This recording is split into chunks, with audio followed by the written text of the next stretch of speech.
Hello friends, मैं आपका दोस्त कुमार एक बार फिर से आपका स्वागत करता हूं आपके अपने चैनल मैजिकल एजुकेशन में।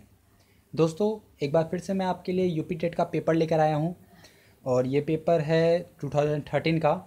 2014 और 15 मैंने पहले ही अपलोड कर दिया है, तो उसको आप देख सकते हैं। सारे पेपर्स में 30 क्वेश्चंस पूछा जाता है। आपको तो पता ही होगा कि यूपी टेट में 30 क्वेश्चंस आते हैं हिंदी के।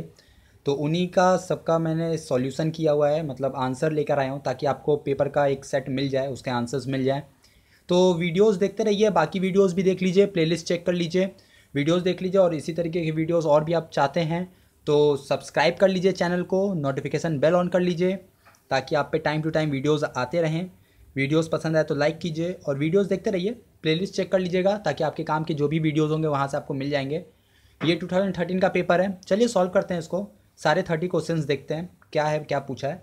सो ये पेपर आपका यूपी टेट का है, तो आपके सी टेट, यूपी बीएड और अभी टीचर का एग्ज़ाम होने वाला है आरपीएससी का राजस्थान में, तो उसके पॉइंट ऑफ व्यू से काफ़ी इंपॉर्टेंट है। चलिए शुरू करते हैं।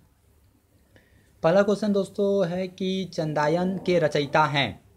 तो चंदायन के रचयिता का नाम पूछा है, तो इसका सही आंसर है मुल्ला दाऊद। इसको आपको मैक्सिमम आपको याद ही करना है, कोई रीज़न नहीं है। हिंदी का एग्ज़ाम होता है तो आपको एक क्वेश्चन और 4 ऑप्शन, तो रीज़न नहीं होता। तो आपको सारे क्वेश्चंस याद ही करने होते हैं, इसलिए मैंने डायरेक्टली आपको आंसर बताया है। तो आंसर आप याद कर लीजिए, आपके काम आएगा। मुल्ला दाऊद जो हैं वो चंदायन के रचयिता हैं। नेक्स्ट है दोस्तों कि द्विवेदी युग नामकरण किया गया था। द्विवेदी युग का नामकरण महावीर प्रसाद द्विवेदी जी के नाम पे किया गया था। आप द्विवेदी युग के बारे में और भी जानना चाहते हैं तो मेरा एक वीडियो है जिसमें मैंने सारे कालों के बारे में, मतलब हिंदी साहित्य को कितने काल में बांटा गया है, सब मैंने एक वीडियो बनाया हुआ है। प्लेलिस्ट में जब आप जाएंगे तो आपको सारा मिलेगा, सब आपको मिलेगा। मैंने इसीलिए कहा ना कि प्लेलिस्ट चेक कर लीजिए, क्योंकि आप प्लेलिस्ट देखेंगे तो उसमें आपके काम की जो जो वीडियोज़ होंगे आपको सब मिल जाएंगे। तो वहाँ पे द्विवेदी युग के बारे में मैंने सारा कुछ बताया हुआ है, आप देख सकते हैं। तो आपको जो भी कन्फ्यूज़न हो आप डिस्क्रिप्शन बॉक्स में देखिएगा, मेरी मेल आईडी है, आप उस पर मुझे मेल कर सकते हैं या कमेंट बॉक्स में आप मुझे पूछ सकते हैं। कोई भी कन्फ्यूज़न हो तो आप मुझसे पूछिए या मुझे मेल कर दीजिए। चलिए दोस्तों, नेक्स्ट देख लेते हैं। नेक्स्ट है दोस्तों कि छायावादी प्रवृत्ति की रचना सबसे पहले दिखलाई पड़ी। तो जो छायावादी प्रवृत्ति है, ये भी देखिए छायावाद युग के बारे में, जो कि आधुनिक काल का एक युग था, छायावाद युग। इसमें सुमित्रा नंदन पंत जी की कविता में छायावाद प्रवृत्ति की रचना सबसे पहले दिखाई दी थी।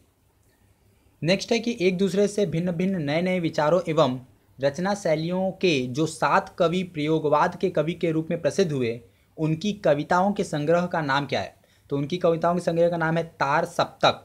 7 कवि थे इसलिए सप्तक नाम है, और ध्यान दीजिएगा तार सप्तक इसका सही आंसर होगा। ठीक है। नेक्स्ट है दोस्तों कि अपने अपने पिंजरे आत्मकथा किसकी है, मतलब ये आत्मकथा किसने लिखी। तो ये आत्मकथा है मोहनदास नैमी सराय जी की। मोहनदास नैमी सराय जी की ये आत्मकथा है। ठीक है, ऑटोबायोग्राफी है ये, अपने अपने पिंजरे। नेक्स्ट क्वेश्चन है कि इदन्मम रचना किसकी है। ये मैत्रेयी पुष्पा जी की रचना है, इसको आपको याद कर लेना चाहिए। कौन सा उपन्यास बालकृष्ण भट्ट का है। बालकृष्ण भट्ट जी के उपन्यास के बारे में बोला है, तो इस 4 में से जो पहला ऑप्शन है आपका 100 अजान और 1 सुजान, ये जो आपका उपन्यास है वो बालकृष्ण भट्ट जी द्वारा लिखा गया है। नेक्स्ट है दोस्तों कि गोदान उपन्यास, गोदान जो कि मुंशी प्रेमचंद जी ने लिखा था, गोदान उपन्यास की कथा वस्तु की कसावट में कमी आई है। ठीक है, तो इसका जो सही आंसर होगा वो है कि क्यों आई है ऐसा। तो इसका सही आंसर ये है कि शहरी और ग्रामीण पृष्ठभूमि के दो विस्तृत और लगभग विरोधी वातावरण को समेट लेने से गोदान उपन्यास की कथा वस्तु की कसावट में कमी आई है। ठीक है।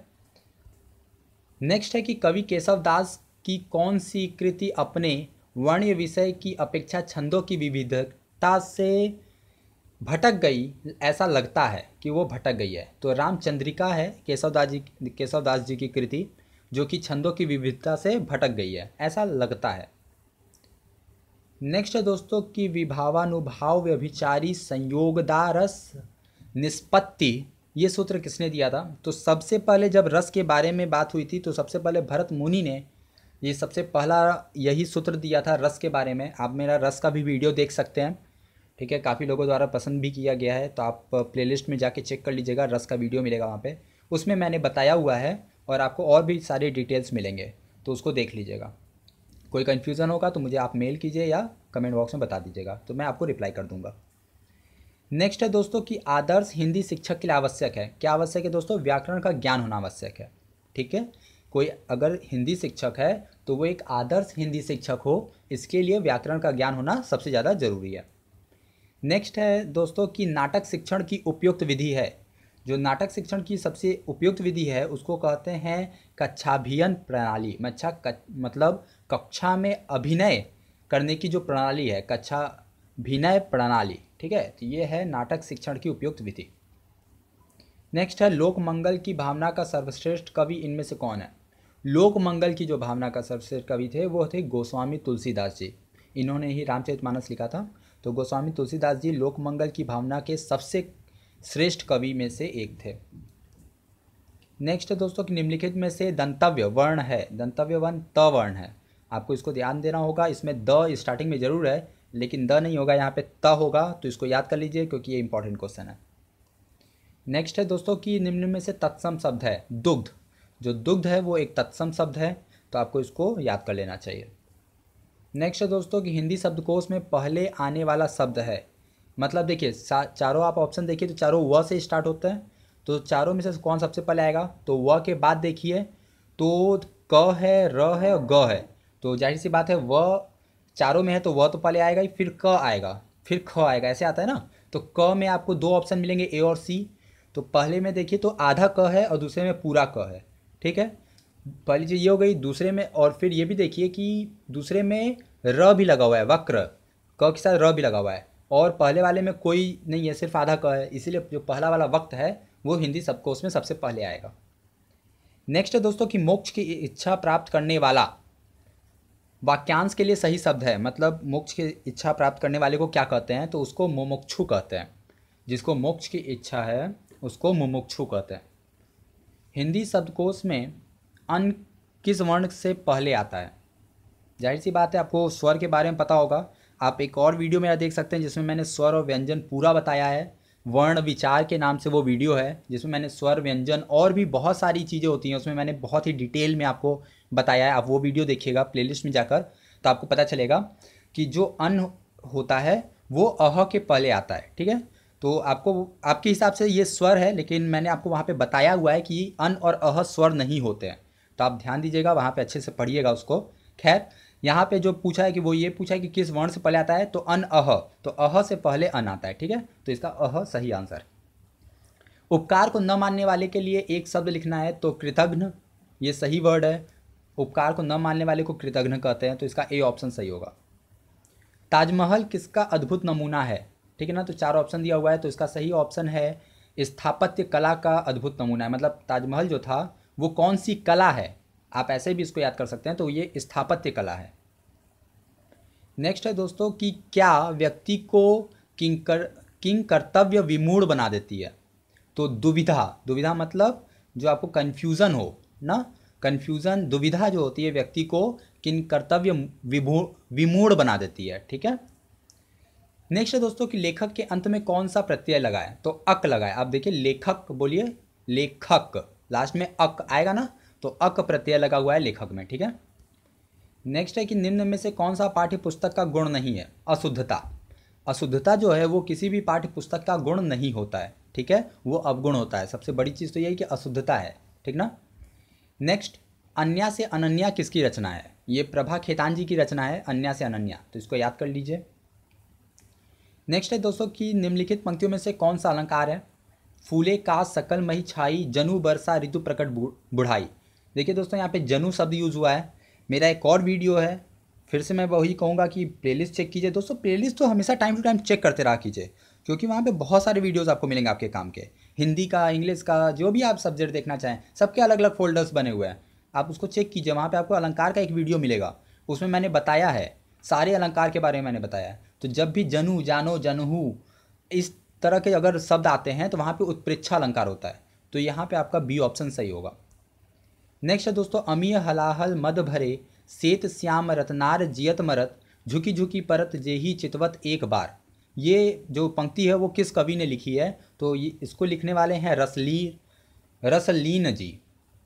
इसका मतलब सी ऑप्शन जो होगा वो सही है। नेक्स्ट है दोस्तों कि आवारा मसीहा जीवनी में किसका जीवन चरित्र है? आवारा मसीहा जो है वो शरत चंद्र चट्टोपाध्याय द्वारा लिखी गई है। उसमें शरत चंद्र चट्टोपाध्याय जी के जीवन चरित्र की बात की गई है, तो इसका बी ऑप्शन सही होगा। पिता कहानी के लेखक, बहुत ही ज़्यादा इंपॉर्टेंट क्वेश्चन है, कई बार पूछा गया है ये क्वेश्चन, इसको आपको ध्यान देना चाहिए। जो पिता कहानी है उसके लेखक का नाम है ज्ञानार्जन, तो ज्ञानार्जन इसका डी ऑप्शन सही है। और लास्ट नहीं है, ये लास्ट नहीं है, और नेक्स्ट है ये कि हिंदी नए चाल में ढली, ये किसने कथन है, किसका कथन है? हिंदी नए चाल में ढली, ये भारतेंदु हरिश्चंद्र जी का है। जब भारतेंदु युग की शुरुआत हुई थी तो उसके प्रमुख कवि थे भारतेंदु हरिश्चंद्र जी, तो उन्होंने उस वक्त बोला था कि हिंदी नए चाल में ढली, तो ये भारतेंदु हरिश्चंद्र जी का कथन है, तो मतलब बी ऑप्शन आपका सही होगा। ये है लास्ट क्वेश्चन दोस्तों आपका।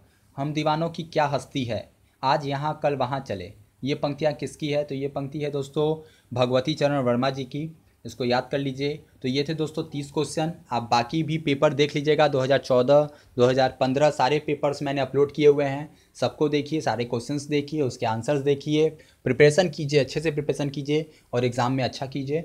इसी तरीके से वीडियोज़ देखते रहिए। वीडियो पसंद आया हो तो लाइक कीजिए, सब्सक्राइब जरूर कर लीजिए, ताकि आप पे टाइम टू टाइम वीडियोज़ पहुँचते रहें। और आप वीडियो को शेयर भी कर सकते हैं अपने सोशल मीडिया पर, यूट्यूब तो नहीं होंगे आप अपने उस पर फेसबुक पर या इंस्टा पर या व्हाट्सएप, जहाँ पे भी आप हैं, आप वहाँ पे इसको शेयर कर सकते हैं, ताकि आपके जैसे और भी जो स्टूडेंट्स हैं वो हम लोग से जुड़ सकें, वो भी अपने एग्ज़ाम की प्रिपरेशन कर सकें। तो फ्रेंड्स इसी तरीके से वीडियोज़ देखते रहिए, सपोर्ट करते रहिए। Thanks for watching, see you, have fun.